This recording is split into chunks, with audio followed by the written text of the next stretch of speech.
시간이 급합니다. 예, 공 장관님. 예. 그 보도 보셨죠? 그 김건희와 이종호 통화네요. 2020년 9월 23일부터 10월 20일까지 무려 40차례 통화를 했다는 걸 보셨죠? 그런 뉴스만 봤습니다. 확인해 보셨습니까? 아니요. 아직 확인해 보지 않았습니다. 이렇게 중요한 보도가 나왔는데 확인을 안 해보시고 국회에 오셨습니까? 법무부 장관이 저 수사 내용 내지는 그 기록에 있는 내용을 일일이 다 확인하지 않습니다. 국회에 나오실 때는 보도를 좀 확인하고 경위를 파악하고 나오시는 거 아닙니까? 저 보도가 있다는 것만 알고 왔습니다. 보도 내용은 안 보셨고요? 그 보도 내용이라는 게 전화를 뭐 누구랑 했다 안 했다인데 그 구체적인 내용을 제가 확인하기는 어렵습니다. 장관님도 수사를 해보셨으니까 주가 조작 수사에서 가장 중요한 게 뭡니까? 아니 지금 출석을 안 주가 하죠. 조작이 뭐 공모 내지는 그 실제 행위, 가담 행위 이거 규명하는 것이 제일 중요한 게. 주가 조작의 가장 중요한 것은 이상거래 심리 분석입니다. 이게 기본입니다. 자, 도이치모터스 이상거래 심리 분석은 언제 이루어졌는지 아십니까? 저는 알지 못합니다. 그러면 저 통화내역을 보시면 황희석 고발인 조사 전입니까 후입니까? 제가 거기에 언급하기는 제가 알지를 못합니다. 장관님 보도를 보셨잖아요. 의원님께서는 그 당시에 수사 책임자로 있어서 저 내용을 아시는지 모르겠지만은 저는 지금 와서 저 재판이 진행되고 알겠습니다. 있거나 수사하고 있는 내용에 대해서 구체적으로 주가 보고를 조작의 가장 받지 중요한 않고 게 있습니다. 이상거래 심리 분석인데 이거 지금 확인하는 거 아니에요? 이렇게 모른다고 말씀하시니까 국민들께서 장관님도 김건희 주가 조작 사건을 덮는데 일조한다고 비판을 받는 겁니다. 다시 한번 묻겠습니다. 이상거래 심리 분석 언제 이루어졌는지 확인해서 보고해 주시기 바랍니다. 자, 보도에 보면 2020년 9월 23일부터 집중적으로 김건희와 이종호가 연락을 했습니다. 25일은 김건희가 뭐 연락을 했습니다. 김건희가 왜 9월 23일부터 이종호에게 연락했다고 생각합니까? 알지 못합니다. 이상거래 심리 분석을 이루어지면 검찰이 먼저 주가적으로 의뢰하고 분석을 의뢰하고 그것을 거래소에서 심리 분석하게 됩니다. 그럼 자료를 분석하게 되겠죠. 그렇죠? 그러면 이미 수사가 시작됐다는 거 아닙니까? 김건희가 수사 상황을 실시간으로 어떻게 파악하고 있었는지 모르지만 이 심리 분석이 이루어지니까 이 범행이 들킬까봐 이렇게 이종호에 연락을 많이 한 겁니다. 어떻게 생각하십니까? 여기 여러 의원께서 잘 아시다시피 이 사건은 검찰총장의 중앙지검 수사에 대한 지휘권이 배제되어 있습니다. 그 당시에 배제가 안 됐습니다. 장관은 이 당시에는 제 이야기를 총장이 좀, 지휘를 제가 하고 있을 제 때예요. 이야기를 좀 들어보십시오. 지금 장관은 배제된 상태에서 임명이 됐습니다. 그래서 저는 알겠습니다. 무슨 말 장관이 알겠습니다. 총장을 자, 통해서 이 사건에 대해서 보고를 받지 않고 있습니다. 그래서 그 지금 대화 의원님께서 내용도 말씀하시는 그 보도를 보면 내용을 주가 조작 내용에 관한 겁니다. 그런 구체적인 내용에 대해서 제가 보고받지 못하고 있습니다. 어떻게 김건희가 사장을 이렇게 실시간으로 파악해서 수사에 대처하고 있었는지 정말 심각한 일입니다. 이제는 그 총장이 이제는 대통령이 됐습니다. 그러면 검찰의 총장 이 김건희 그 내용은 의원님께서 누구보다 잘 아실 거라고 생각합니다. 특검밖에 답이 없다고 생각합니다. 네, 박지원 의원님.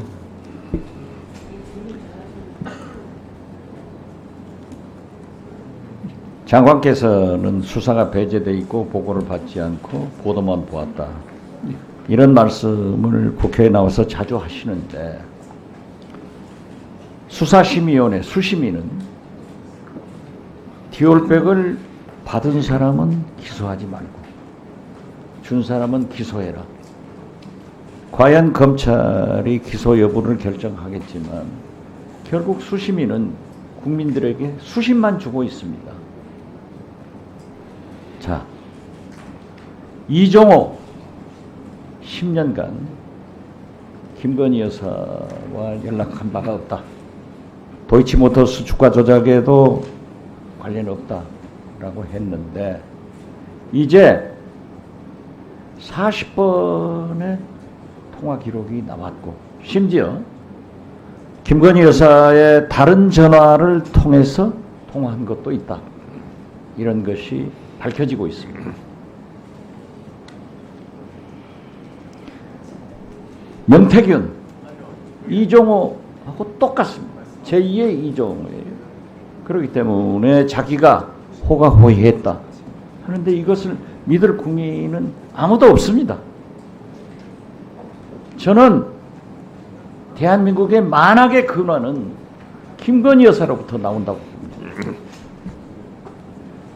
여기를 검찰과 법무장관께서 보호를 한다고 해도 이건 안 됩니다. 권력이라는 것은 무섭습니다. 지금 보세요. 검찰도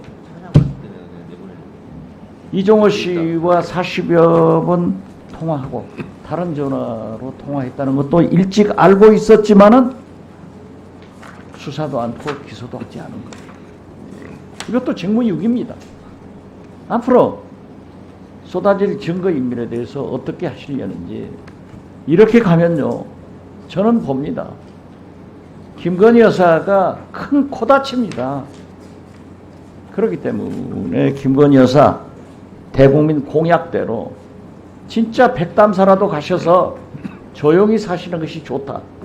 그렇게 말씀드리면서 제 견해에 대해서 장관 답변 한번 해보세요. 의원님께서 말씀하시는 검찰이나 수사기관이 특정인을 보호하기 위한 수단으로 사용되어서는 안 된다는 점에 대해서는 공감합니다. 그리고 저희들 검찰이 특정인을 보호하기 위해서 지금 그러고 있다고 생각하지는 않습니다. 저로서는 수사팀이 적법 절차에 따라서 증거와 법리에 따라 수사를 하고 결론을 낼 것이라고 저는 믿고 지켜보고 있습니다. 그걸 믿는 국민이 어디 있어요? 이종호 씨하고 10년간 연락이 없었다라고 했는데 40분 이상 통화 기록이 있죠. 의원님, 구체적인 부분에는 한 가지만 갖고 말씀하시기보다는 여러 가지 다를 살펴봐야 된다고 생각합니다. 지금까지 수사한 내용이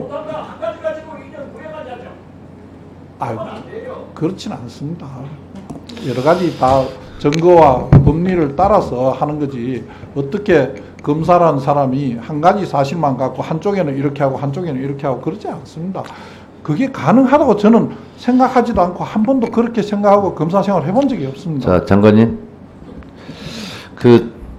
저도 그냥 넘어가려고 했는데 기왕 말이 나왔으니까 저도 짧게 질문 좀 하겠어요. 3분 넣으세요, 저도. 장관님. 예. 돈을 준 사람도 받은 사람도 같이 처벌해야 되는 거죠? 뇌물이나 정치자금법 같은 경우. 그렇죠? 네. 그런 것처럼 준 사람 받은 사람 결론이 그렇게 나지 않는 경우도 있어요. 준 사람 대체적으로 그거죠. 준 사람 받은 사람 다 처벌하는 게 맞는 거죠. 자, 그런데 김건희 여사 수사심의위원회는 최재형 목사 쪽은 다 배제하고 하니까 기소하지 말라 이렇게 이제 수사심의위원회 결과가 나왔어요. 근데 최재형 목사 측에서는 나를 기소하라 이렇게 해서 수사심의위원회가 열렸는데 기소 의견으로 나왔어요. 자, 그러면 명품백을 난 청탁용으로 줬다 하는 최재형 목사를 기소하면서 그것을 받은 김건희 여사는 기소하지 않는다 라는 것이 있을 수 있겠습니까? 어떻게 생각하세요? 두 분의 수사심의회 구성원이 다 다르고 지금 수사심의회 결론에 대해서 물론 그 이유를 수사심의위원회에서 하는 것이 법적 구속력은 없죠. 예, 없습니다. 참고사항이라는 것도 알고 있지만 어쨌든 검찰에서는 수사심의위원회를 명분 삼아서 수사심의위원회에서 불기소, 김건희 불기소 의견이 나올 것으로 예상하고 한 거 아닙니까? 소위 말해서 짜고 치는 고스톱 아니었어요. 근데 짜고 치는 고스톱이었는데 짜고 치는 고스톱에서 지금 차질이 생긴 거예요. 최재형 목사 쪽에서 신청한 수사심의위원회에서는 기소해라 이렇게 결과 나왔거든요. 그 검찰도 어쩌면 혹을 떼려다 혹을 붙인 꼴이 돼버렸어요 지금. 그래서 애초에 수사심의위원회도 기소하지 말라고 하니까 우리는 기소하지 않겠다라고 했던 계획표를 세워놨다면 이제 수정이 불가피한 거죠. 기소해라 이렇게 나왔으니까 기소해야 되는 게 맞죠. 최재형 목사의 생각도 자기 기소해서 처벌받겠다는 거 아니에요. 그러면 김건희 여사 쪽도 나도 기소해라 이렇게 나오는 게 맞지 않아요?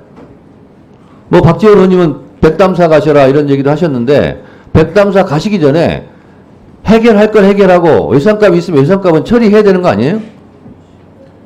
그래서 지금 수사심의위원회 어제 결정이 매우 중요한 분수령이 될 것 같아요. 법무부 장관으로서 어떻게 생각하세요? 수사심의회 위원장께서 잘 말씀하신 대로 수사심의회 결론이 권고적 효력이 있는 것으로 알고 있습니다. 지난번 수사심의회 결론하고 이번에 낸 결론하고 수사팀에서 기존 증거와 법리 잘 참고해서 사건 처리할 것으로 알고 있습니다. 수사심의위원회에서 불기소해라, 아니다 기소해라, 그러면 기소하는 게 맞습니다. 수사심의위원회의 의견을 듣지 않을 거면 뭐하러 수사심의위원회를 요청합니까? 저는 그것이 맞다 그렇게 생각합니다. 법무부 장관이 더 이상 여기서 무슨 말씀을 하시겠습니까? 자, 두 분 이석하셔도 되겠습니다.